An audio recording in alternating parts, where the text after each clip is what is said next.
With all these technologies, I think the time to buy them is when they're big enough that it's obvious they work and they've got massive momentum, but when 99% of the people on the street don't understand them. I think this is a classic paradigm shift. You can see them with the automobile, with mobile phone, with airlines. People tried to create airplanes that flew for hundreds of years. Leonardo da Vinci was thinking about it. And up until 1902, every learned person in the universe could give you a million reasons why airplanes will never work. And in 1903, a couple of bicycle mechanics from Dayton, Ohio, not the people you would think would invent the airplane, they figured it out, bicycle mechanics. Thousands of years people have been trying and failing. In 1903, it sort of works. By 1969, we're on the moon. And so the S curve, it kicks up, it accelerates. 99.9% of all the assets in the world are in alt assets. $250 trillion in bonds, stock, real estate, precious metals, derivatives. $250 billion in Bitcoin. 0.1%, 10 basis points. I don't think that means that 99.9% of the people don't know, but maybe 99% don't really understand it. So on one hand, we know we're early because it's the solution to $250 trillion worth of a problem. The problem is in an aggressively expanding monetary environment where fiat currency is not going to hold its value. Now you've got a solution. And 99% of the people don't understand the solution. Ergo, we're very early in the S curve, but we're 250 billion into it, which means that when we were at $1 billion, it could have been snuffed out. I mean, you could figure out what could have happened. The IRS could have given you a hostile tax treatment. The government could have made it illegal to own it. I think that we've got a forest fire We have a fire in cyberspace. It is raging with $250 billion worth of monetary energy.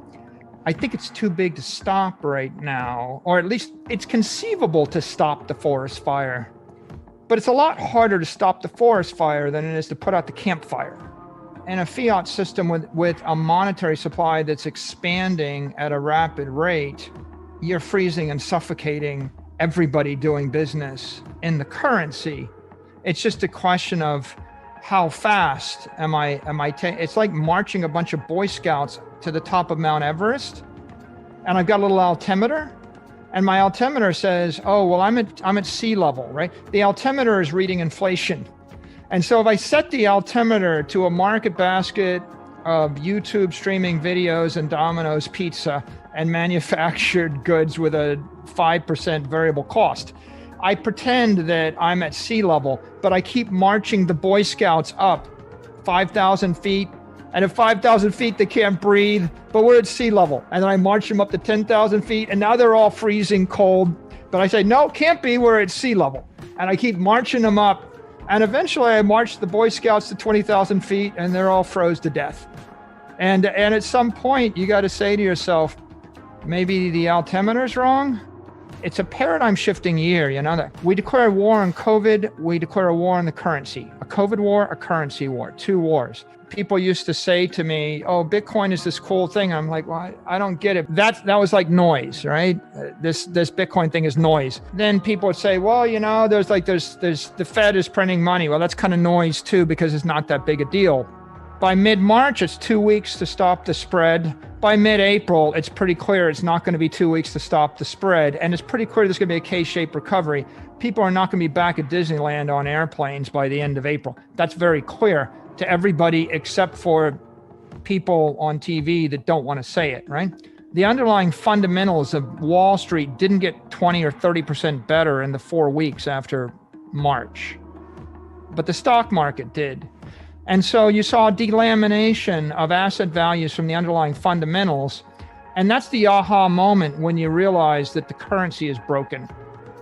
And at that point, that kicks me into a new way of thinking because I'm just living it. And I'm realizing simultaneously